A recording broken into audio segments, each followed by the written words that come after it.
안녕하세요. 세상의 모든 책들입니다. 이번 시간에 리뷰할 책은 보도 셰퍼의 돈입니다. 보도 셰퍼는 12살에 부자가 된 키라의 저자로서도 유명한데요. 26살 때만 해도 빚에서 헤어날 수 없을 정도로 심각한 경제적 문제를 안고 있던 그였지만 스승의 도움에 힘입어 나이 30에 자기가 가진 돈의 이자만으로 살 수 있는 경제적 자유를 얻었다고 합니다. 이 책은 초판이 2000년 초반에 나왔는데요. 그때 부자 아빠, 가난한 아빠와 쌍벽을 이루면서 많이 읽힌 책이고요. 현재도 많은 분들한테 재테크 서적의 바이블로 알려진 책입니다. 저도 이 책으로부터 많은 영향을 받았고요. 많은 도움을 받았습니다. 책에 좋은 내용이 정말 많고요. 이번 시간에 소개한 내용만 제대로 알고 실천을 한다면 10년에서 20년 사이에 부자가 되지 않을래야 않을 수 없는 그런 내용을 담고 있습니다. 끝까지 시청하셔가지고 좋은 정보 얻어가시기 바랍니다. 그럼 바로 책 내용을 살펴보겠습니다. 저축으로 자신에게 대가를 지불하라. 돈을 지출하기도 하고 저축하기도 하는 사람은 가장 행복한 사람이다. 두 가지 쾌락을 모두 맛볼 수 있는 사람이기 때문이다. 미천이 없으면 이자도 없다. 대부분의 사람들이 돈을 남김없이 다 써버린다. 때문에 그들은 결코 거위를 기를 수가 없다. 그들은 거위가 새끼일 때 벌써 죽여버린다. 알을 채 낳을 수도 없을 때 말이다. 당신이 황금알 낳는 거위나 돈 버는 기계를 갖고 있지 않으면 당신 스스로 돈 버는 기계가 되는 수밖에 없다. 당신의 수입이 얼마이든 상관없이 말이다. 버는 것보다 적게 써야 한다는 말은 그다지 새롭게 들리지 않을 것이다. 하지만 당신은 저축하는 것이 얼마나 재미있고 의미 있는 일인지 이제 곧 알게 된다. 사람들이 저축하지 않는 4가지 이유. 1. 사람들은 나중에 돈을 많이 벌 것이기 때문에 지금 저축할 필요가 없다고 생각한다. 2. 사람들은 지금 당장 편하게 살기를 원하는데 저축은 너무 힘들고 구속하기만 할 뿐이라고 생각한다. 3. 사람들은 기본적으로 저축을 중요하게 여기지 않으며 이런 마음가짐은 절대 변하지 않는다고 생각한다. 4. 사람들은 낮은 이자와 인플레이션 때문에 저축하면 오히려 손해라고 생각한다. 이 4가지 이유를 한번 검토해 보겠다. 실제론 당신이 생각하는 것과는 전혀 다르다는 사실을 알 수 있을 것이다. 이제 다음 4가지 말을 잘 생각하며 읽어보라. 사람들은 수입이 아니라 저축을 통해서 부자가 된다. 2. 저축은 재미있고 쉬워서 누구나 할 수 있다. 3. 저축에 대한 신념과 태도는 언제든지 바꿀 수 있다. 4. 저축은 당신을 백만장자로 만들어준다. 당신은 크게 무리하지 않고도 12% 혹은 그 이상의 수익을 올릴 수 있다. 이때 인플레이션은 심지어 도움이 된다. 믿기 어려운가? 이 4가지가 얼마나 정확한 말인지 알면 당신은 아마 놀랄 것이다. 이제 하나씩 확인해 보기로 하겠다. 1. 수입이 아니라 저축을 통해서 부자가 된다. 돈을 많이 버는 것만으로는 아무도 부자가 되지 못한다. 돈을 붙잡아 둘 때만 부자가 된다. 그러나 너무나 많은 사람들이 잘못된 희망을 가지고 있다. 내가 돈을 많이 벌면 만사가 해결된다고 믿는 것이다. 하지만 실제로는 수입이 많아질수록 소비 수준도 덩달아 높아진다. 사람들은 언제나 자기가 가진 만큼 필요를 느끼니까. 진실은 여기서 한 걸음 더 나아간다. 저축하지 않은 사람이 유일하게 가지고 있는 것은 빚이다. 나를 처음 상담해준 분은 크게 성공한 사람이었다. 나는 그를 매우 좋아하고 존경했다. 그래서 그가 개인적으로 나를 상담해 주겠다고 했을 때 무척 기뻤다. 그는 나에게 수입의 50%를 저축해야 한다고 강조했다. 나는 말도 안 된다고 생각했다. 100%를 다 써도 모자랄 판에 50%씩이나 저축을 하라니. 게다가 나는 낙관주의자였다. 돈만 많이 벌면 만사가 다 해결된다고 생각했다. 그러나 그것은 말 그대로 아주 야무진 꿈에 불과하다는 것을 곧 확인했다.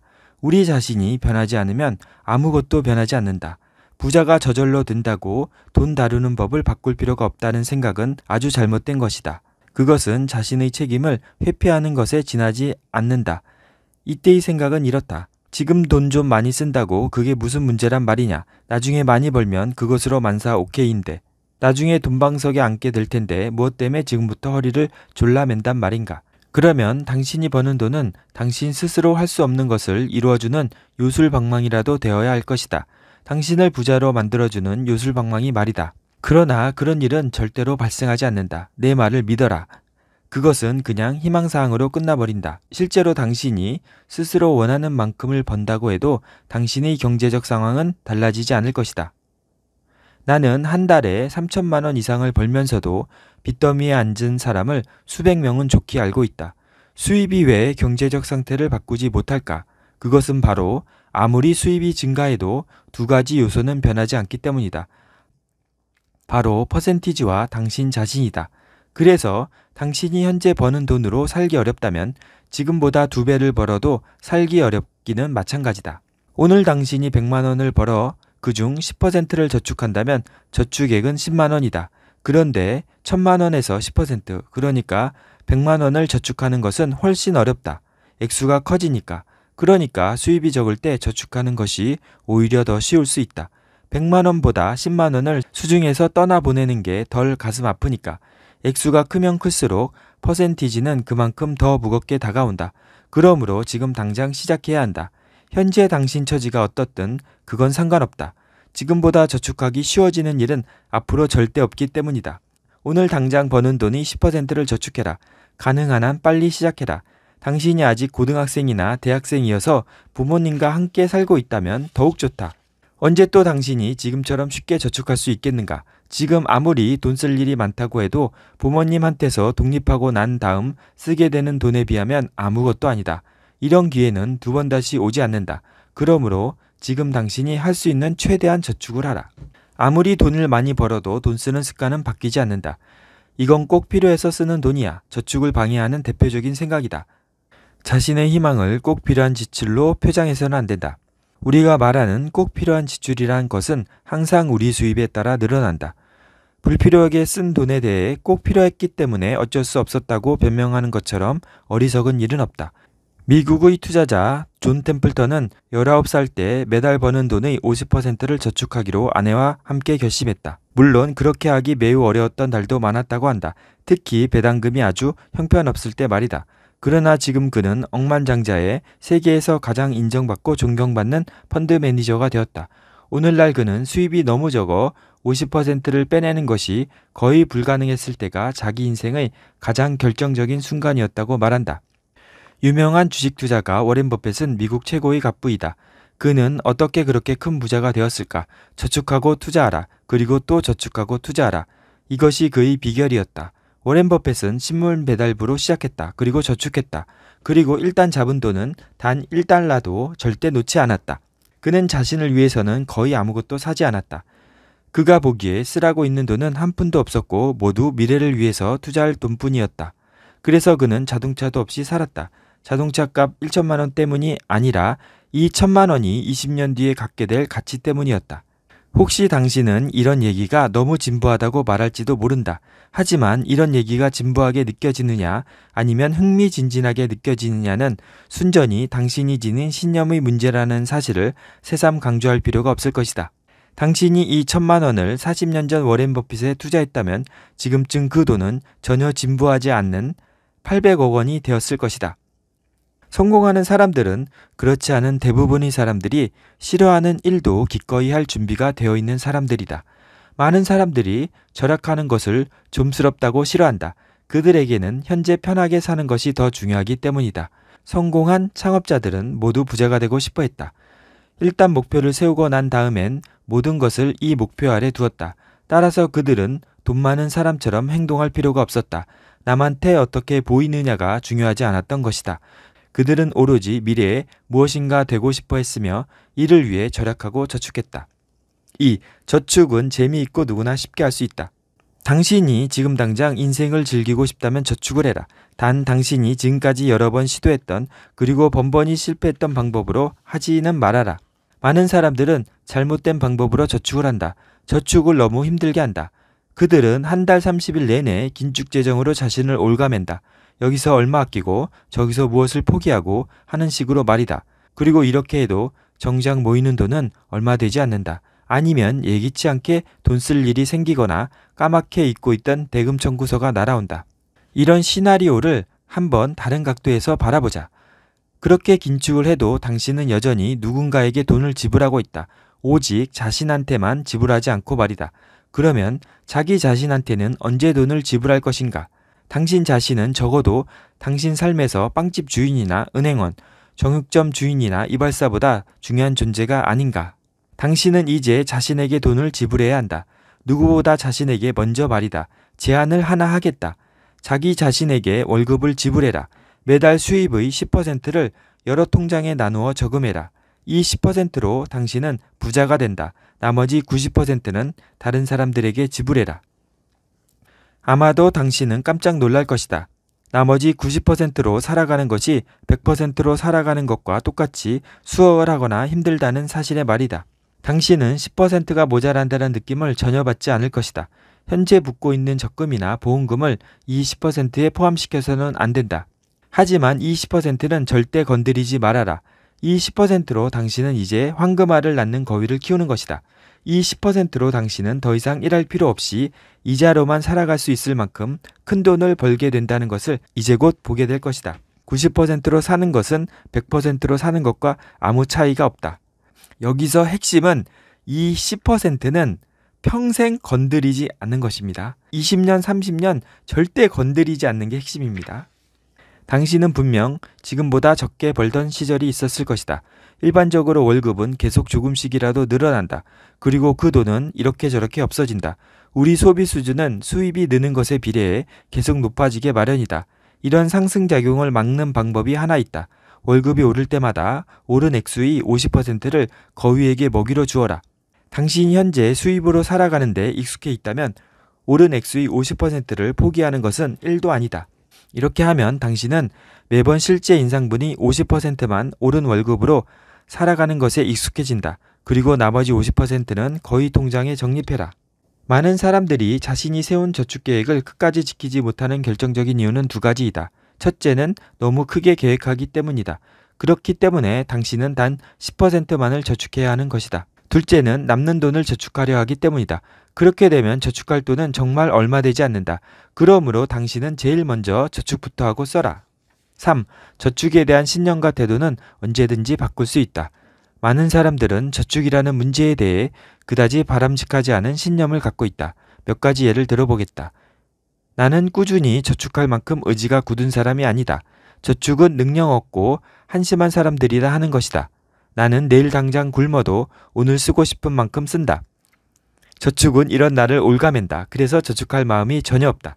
혹시라도 당신이 이런 생각을 갖고 있다면 아마도 다음 글들이 도움이 될 것이다. 씨앗까지 모두 먹어버린 농부는 아무것도 심을 수 없다. 저축하지 않는 것은 완벽하게 무능하고 단순하고 어리석다는 증거이다. 돈 다루는 능력을 보여주지 못하는 사람 앞에서는 긴장하지 않아도 된다. 스스로 기쁨을 느끼는 일에 모든 에너지를 쏟을 수 있도록 자신의 삶을 잘 가꾸는 사람을 나는 존경한다. 건실한 재정은 그런 사람이 되기 위한 필수 기반이다.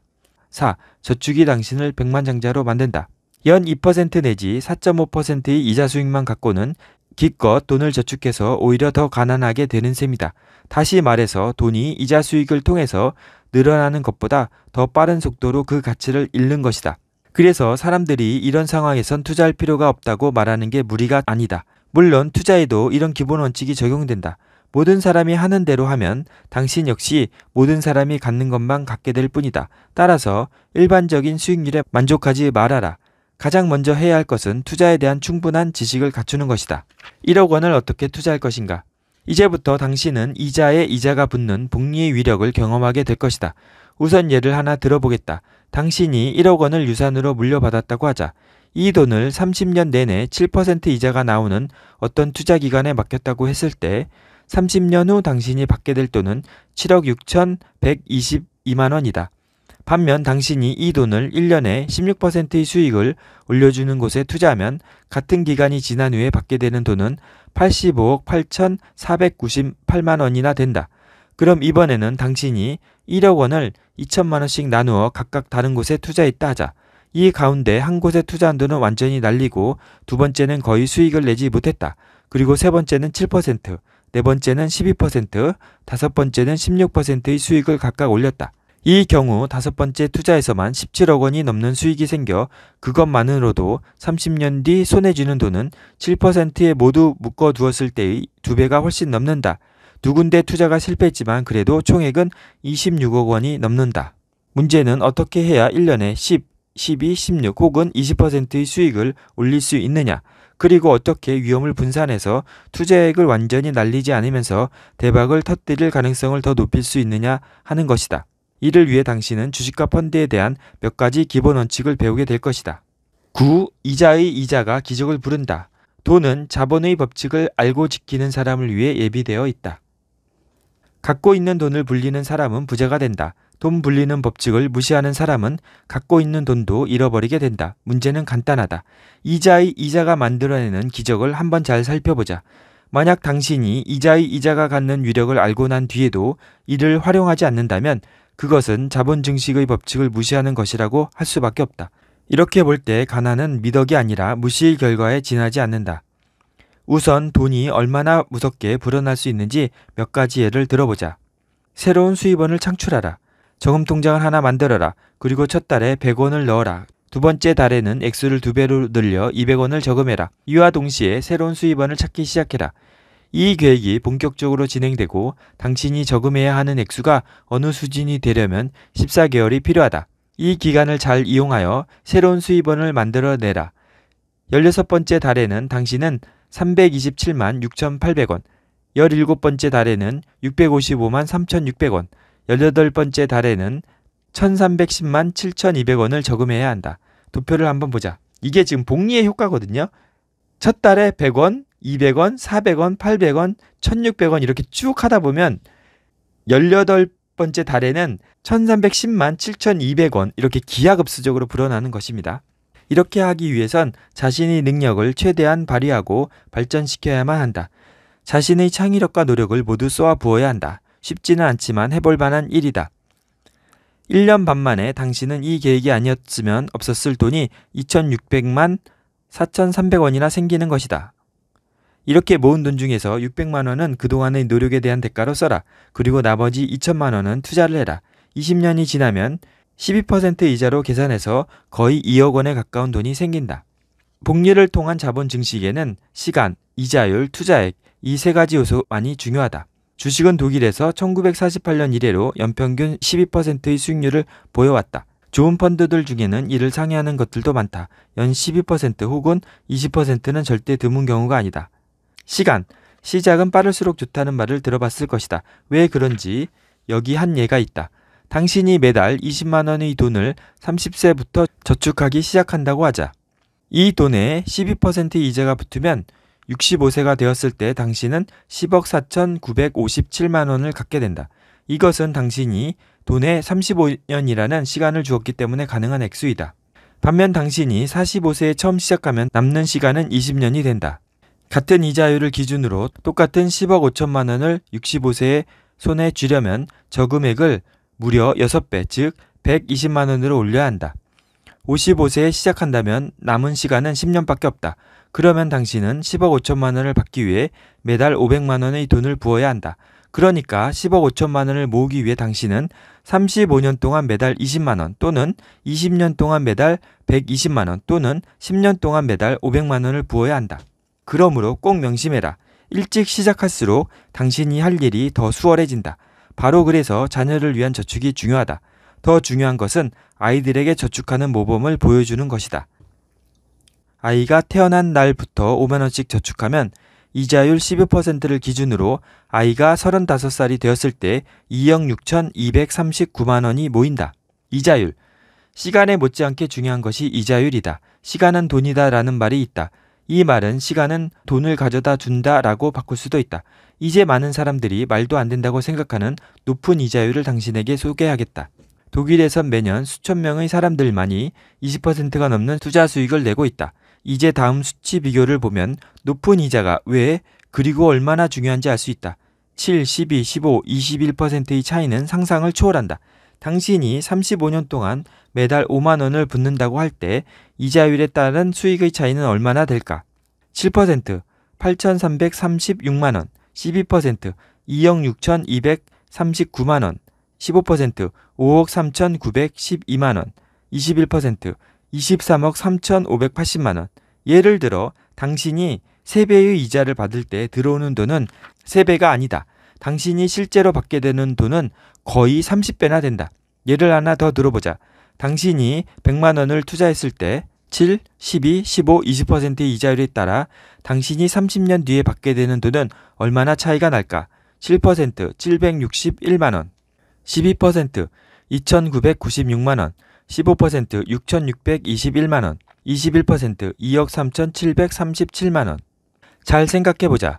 100만원을 30년씩이나 묶여 761만원을 만들었다고 해서 뭐가 달라지겠는가? 까놓고 얘기해서 그러느니 차라리 그냥 탕진해버리고 말겠다. 하지만 만약 그 돈이 30배, 이자율 12%, 심지어 237배, 이자율 20%로 늘어난다면 그거야말로 정말 숨막히는 일 아닌가? 당신의 할머니가 50년 전 당신을 위해 100만 원을 투자했고 실제로 그것이 평균 20% 이자를 유지했다면 어떤 일이 벌어졌을 것 같은가? 100만 원은 지금 90억 원이 되어 있다. 지금 당신 손에 90억 원이 없다면 그것은 당신 할머니의 책임이다. 그러므로 당신은 제때 손을 써 미래의 손자한테서 그런 책임 추궁을 당하지 말아라. 얼마를 투자할 것인가? 지금까지 설명한 내용은 두 개의 문제로 요약된다. 1. 투자한 돈이 2배로 늘어나는 기간이 얼마인가? 이자율. 2. 얼마의 돈을 2배로 늘릴 것인가? 저축. 아무리 이자율이 좋아도 곱하기 0을 하면 결과는 0이다. 5천만 원은 어마어마한 돈은 아니다. 그저 최고급 승용차 한 대를 살 수 있을 뿐이다.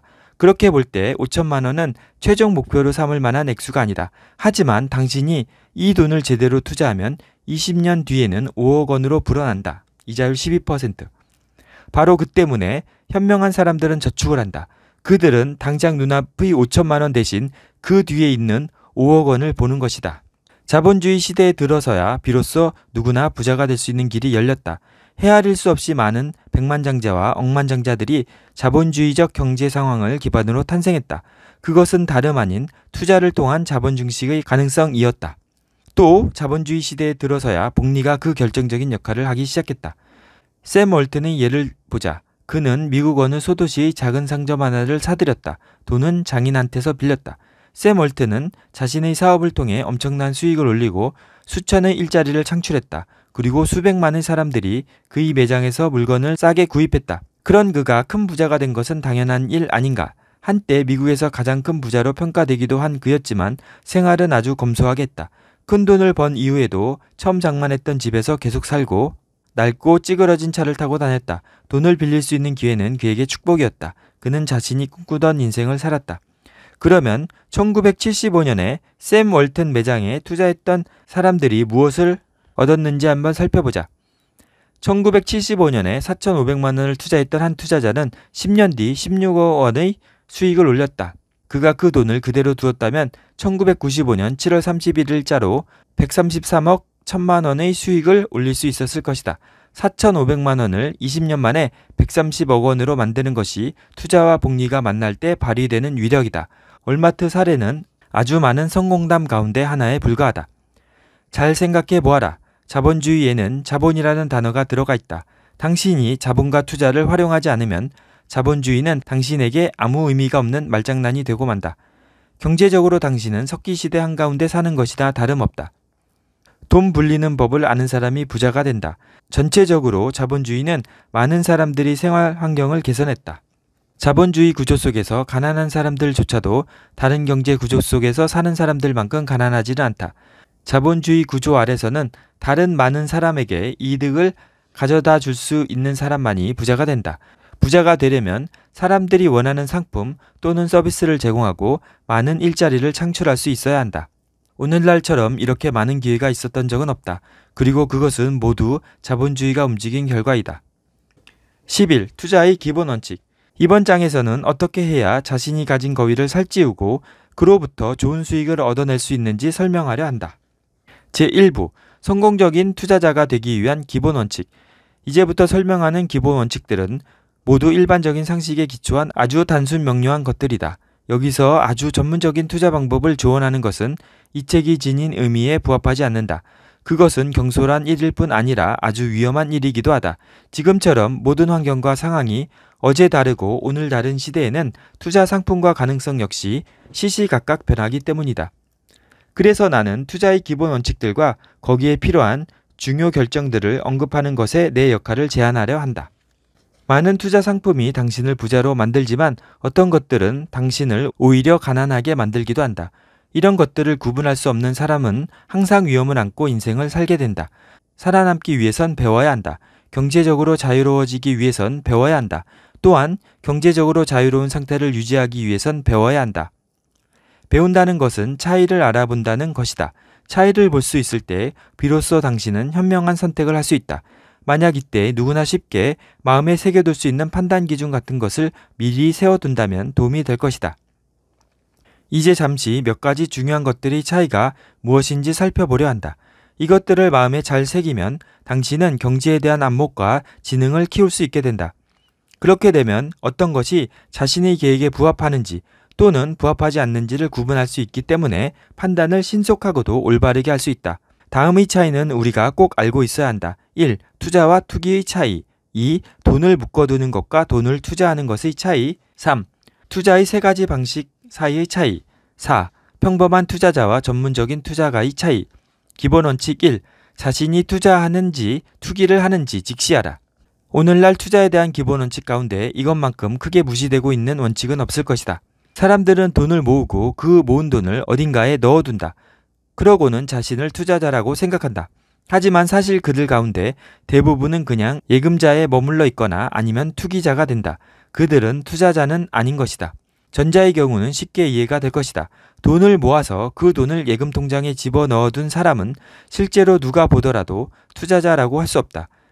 이런 사람은 그냥 예금자일 뿐이다. 잠시 후 세 번째 기본 원칙을 보면 알겠지만 이러한 예금이 나쁠 이유는 하나도 없다. 반대로 최소한 이렇게 예금이라도 하는 사람은 그렇게 하지 않는 사람보다 100배는 낫다. 하지만 자기 돈을 확실하게 불리는 것은 투자자만이 할 수 있다.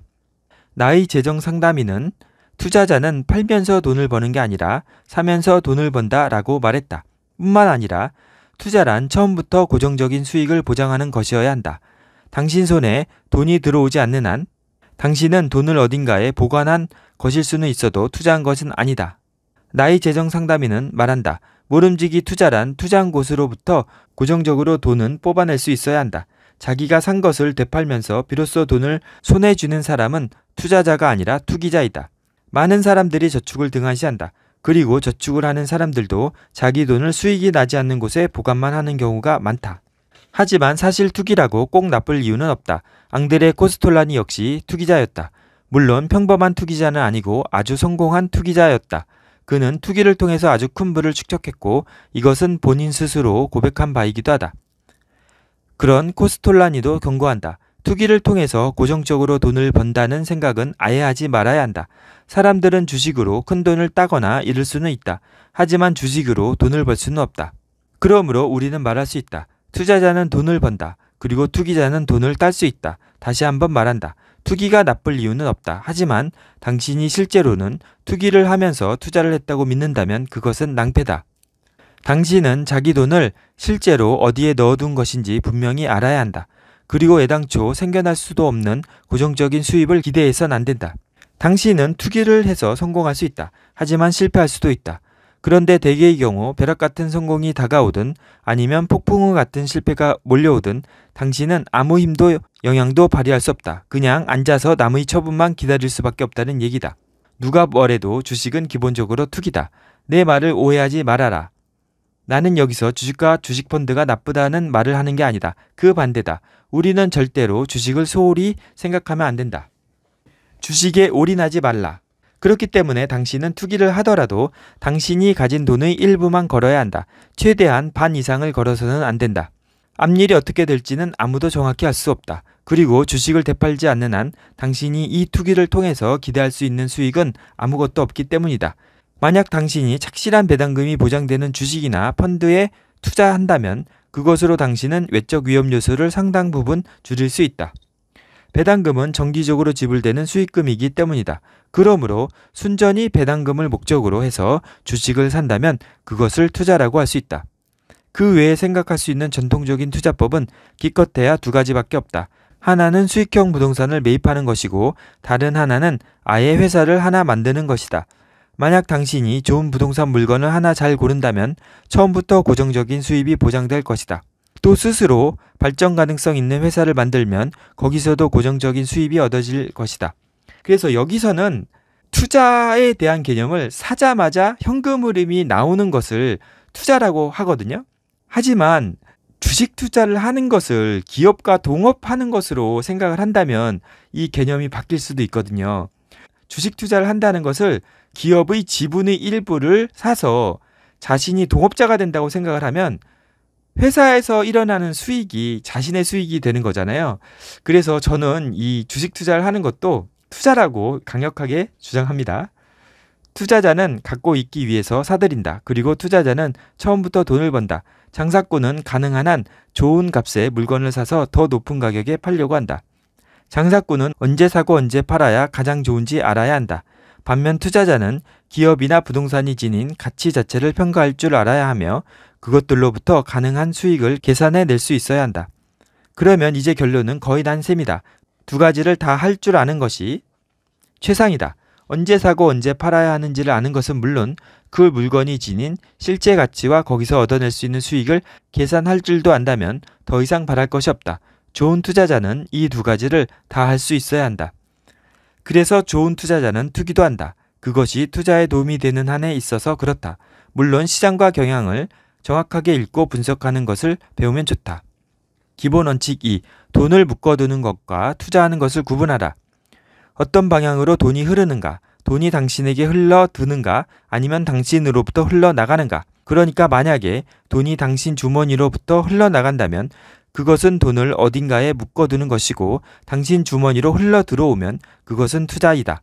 많은 사람들이 자신의 경제적인 여건을 개선하지 못하고 그 자리에서 맴돌고 있다. 그들이 너무 적게 벌기 때문이 아니라 너무 많이 쓰고 너무 적게 투자하기 때문이다.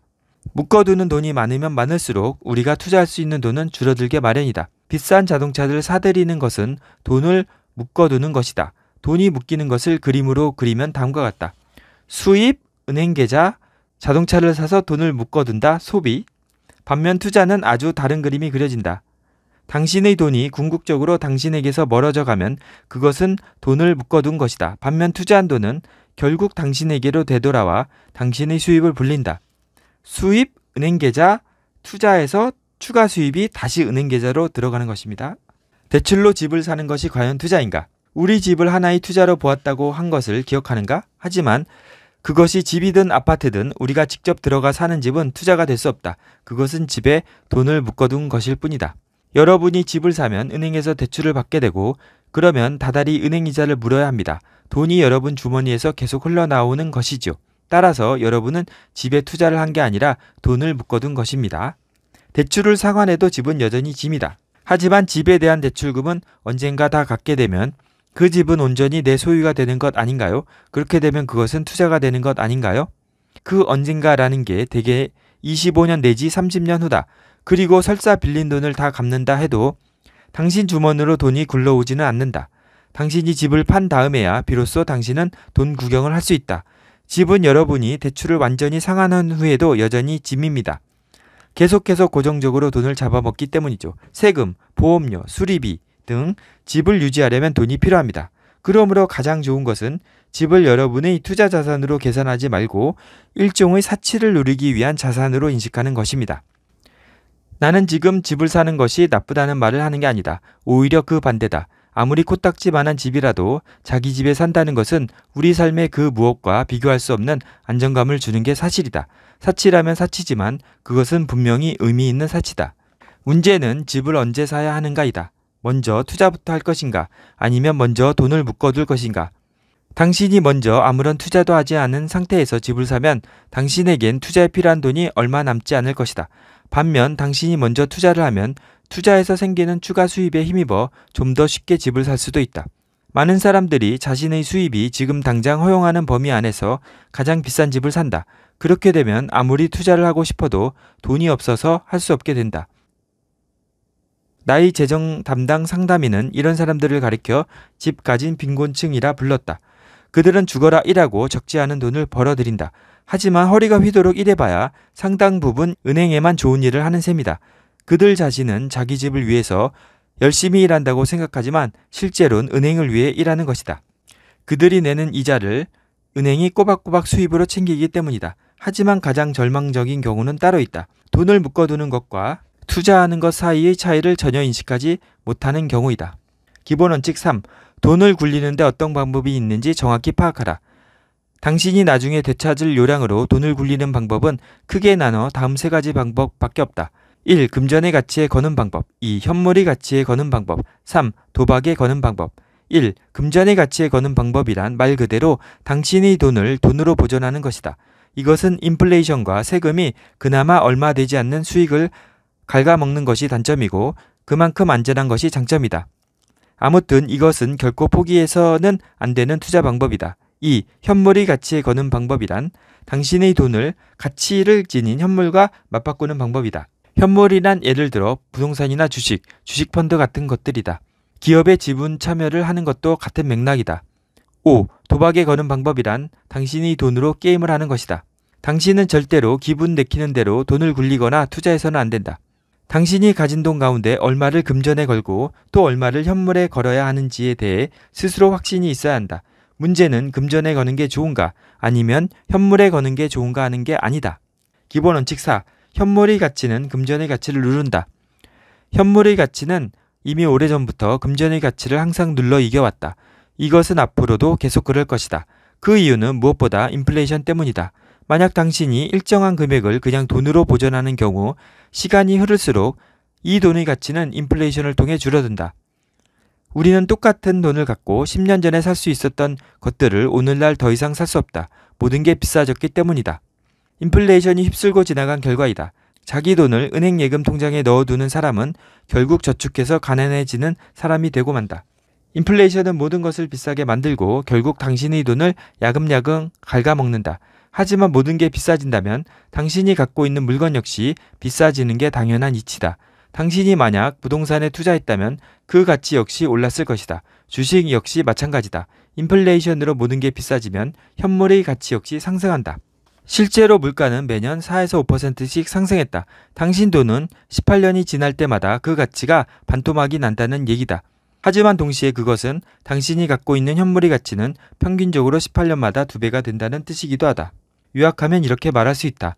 인플레이션은 당신의 돈에게는 적이고 당신의 현물에게는 아군이다. 인플레이션으로 당신 돈의 가치가 떨어졌다는 것은 곧 당신이 가진 현물의 가치가 올라갔다는 반가운 소식이기도 하다. 우리가 현물에 투자하면 인플레이션을 겁낼 필요가 없어진다. 바로 그 인플레이션이 돈의 가치는 파괴하지만 당신이 투자한 현물의 가치는 높여주기 때문이다. 결론적으로 우리는 현물에 투자하는 것 외에는 다른 살 길이 전혀 없다는 얘기다. 기본 원칙 5. 위험은 감수할 수밖에 없다. 당신은 경제적 자유를 얻기 원하는가 아니면 그보다는 차라리 안전한 것에 최대 가치를 두는가? 많은 사람들이 이 질문에 대해 이렇게 대답한다. 나는 둘 다 원한다. 하지만 안타깝게도 그건 불가능하다. 경제적인 자유로 가는 길과 절대적으로 안전한 길을 동시에 갈 수 있는 사람은 아무도 없다. 그 이유는 간단하다. 경제적 자유 안전은 서로 공존할 수 없기 때문이다. 경제적 자유 안전은 서로 상반되는 개념이다. 경제적 자유를 추구하는 사람은 안정성에 최우선 가치를 두는 사람과는 초점이 다를 수밖에 없다. 다른 것은 다 필요 없고 안정성만 확보하면 된다는 사람은 경제적 자유를 희생해야 한다. 그러므로 안전을 추구하면 할수록 경제적 자유는 점점 축소된다. 안전을 추구하는 사람은 무엇보다 우선 잃지 않으려는 사람이다. 손실에 대한 두려움이 이익을 남기고 싶은 욕구보다 큰 것이다. 반대로 경제적 자유를 선택하는 사람은 이기려는 사람이다. 이런 사람들의 경우는 부에 대한 열망이 손실에 대한 두려움을 훨씬 압도한다. 당신이 안전한 곳에만 투자한다면 확실하게 보장되는 것은 딱 한 가지다. 인플레이션과 세금이 당신의 돈을 갉아먹을 거라는 점이다. 그러므로 안전한 투자만 골라서 하는 사람은 몇 년 후 위험을 감수하고 투자한 사람보다 훨씬 적은 돈을 손에 쥘 수밖에 없다. 위험을 무릅쓰는 것은 실패를 견뎌낼 준비가 된 사람만 할 수 있다. 내가 보기에 그건 너무 위험해 라고 하는 말은 나는 실패하고 싶지 않아 라는 말과 똑같다. 그리고 이런 사람들은 말한다. 어쨌거나 실패는 기본적으로 좋지 않은 것이야. 하지만 진짜 투자자는 안다. 잃는 것도 얻는 것의 일부라는 것을. 한 번도 손실을 내지 않고 그냥 부자가 된 사람도 없다. 돈을 한 번도 잃지 않은 성공한 투자가를 나는 지금까지 단 한 사람도 본 적이 없다. 하지만 나는 돈을 굴리면서 한 번도 손해를 본 적이 없는 가난한 사람은 많이 보았다. 위험 근처에는 아예 가지도 않으려는 조심성은 오히려 더 위험하다. 무언가 감행하고 새로운 것을 시도하는 사람이 끝내 무엇을 얻어도 얻는다. 그리고 새로운 것을 감행하는 사람은 실수를 하게 돼 있다. 이때 실수는 우리에게 아주 위대한 것을 남긴다. 그것은 우리의 주의를 환기시키고 우리를 겸손하게 한다. 겸손한 사람은 모든 문제의 정답을 이미 다 알고 있다고 믿는 사람보다 더 많이 배울 수 있다. 문제는 우리가 실수와 실패에서 무엇을 보느냐에 있다. 실패 후 짊어져야 할 미래의 빚과 짐을 볼 것인가, 아니면 우리 미래의 투자를 볼 것인가. 어떻게 하는 게 가장 실용적이고 현명한 방법인가? 기본적으로 당신은 가진 돈의 일부는 금전으로 보존하고 있어야 한다. 정기 예금이나 캐시펀드, 유가증권 같은 것으로 말이다. 그리고 나머지는 현물에 투자한다. 직접 주식을 사고 팔 시간이 없으면 주식펀드를 이용하면 된다. 좀 더 전문적인 투자를 하고 싶다면 부동산이나 기업에 투자하는 방법도 있다. 기본 원칙 6. 분산하라. 이 기본 원칙이야말로 가장 중요한 원칙이다. 당신이 위험이 수반되는 빠른 길을 택하든 안전하게 천천히 돌아가는 길을 택하든 전혀 상관없다. 분산하라. 우리 가운데 그 누구도 미래를 예측할 수 없다. 돌이켜볼 때 어떤 투자가 정말 최상의 선택이었는지는 수년이 지난 다음에야 비로소 알게 된다. 그러므로 분산하는 것 외에 달리 다른 방도가 있을 수 없다. 우리는 앞으로 일어날 일에 대해 아무것도 알 수가 없기 때문에 우리 돈의 일부는 금전에, 그리고 일부는 현물에 나눠서 투자해야 한다. 그리고 그 가운데서도 어떤 것이 가장 잘 풀릴지 알 수 없으므로 금전은 금전대로, 현물은 현물대로 다시 다양한 곳에 분산하라. 돈이 많으면 많은 대로, 적으면 적은 대로 분산하고 또 분산하라. 이렇게 해서 제가 중요하다고 생각되는 부분을 리뷰를 마치려고 합니다. 시간이 너무 길어져가지고 이 앞부분에는 어떻게 하면 수입을 늘릴 수 있는가에 대한 얘기도 나오거든요. 그래서 종합적으로 요약을 해보자면, 부자가 되는 길은 첫째는 하는 일에서 돈을 많이 벌든지, 그리고 하는 일 외에도 추가 수입원을 찾아가지고 수입을 늘리는 것입니다. 그리고 그 늘린 수입을 다 소비하는 것이 아니라 많게는 50%, 적게는 10% 꼭 저축을 해서 돈을 모으라는 거죠. 그리고 그렇게 해서 모은 돈을 높은 수익을 얻을 수 있는 투자를 해야 된다고 하는 것입니다. 여기서 가장 중요한 것이 복리의 효과죠.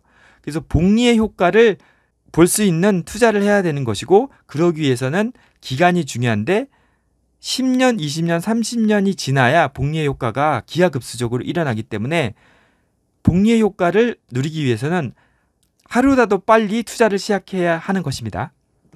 그리고 한번 투자한 돈을 깨지 않는 게 정말 중요한 것 같거든요. 제가 이 책을 아주 예전에 읽었는데 머리로는 이해를 했었는데 정말 이게 가슴으로 이해를 하지 못하고 실천을 제대로 못한 것 같아요. 그래서 여기서 가장 중요한 것은 황금알을 낳는 거위를 깨지 않는 게 정말 중요한 것 같아요.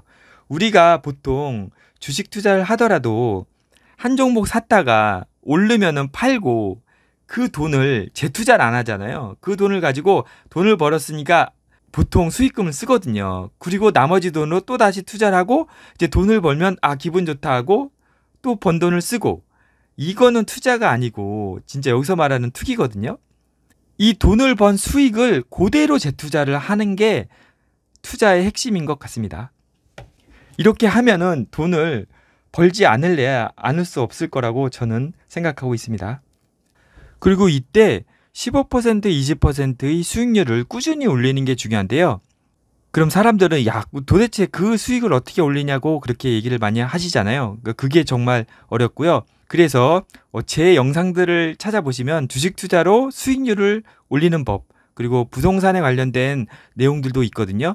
그런 거를 보시면서, 책을 보시면서 공부를 열심히 하시고, 그 다음에 조그만 돈이라도 실제로 투자를 해보시면서 이 투자의 경험치를 늘리면서 투자의 실력을 늘리는 게 아주 중요하다고 생각합니다. 이번 시간 영상이 도움이 되셨거나 다음 시간 영상이 기대가 되신다면 좋아요와 구독, 알람 설정까지 부탁드리겠습니다. 그리고 책 내용이 너무 좋기 때문에 여러분들한테 소개시켜 주시기 바라고요. 자신의 자녀분들이 있거나 학생들이 있으면 이거 꼭 소개시켜 주셨으면 좋겠습니다.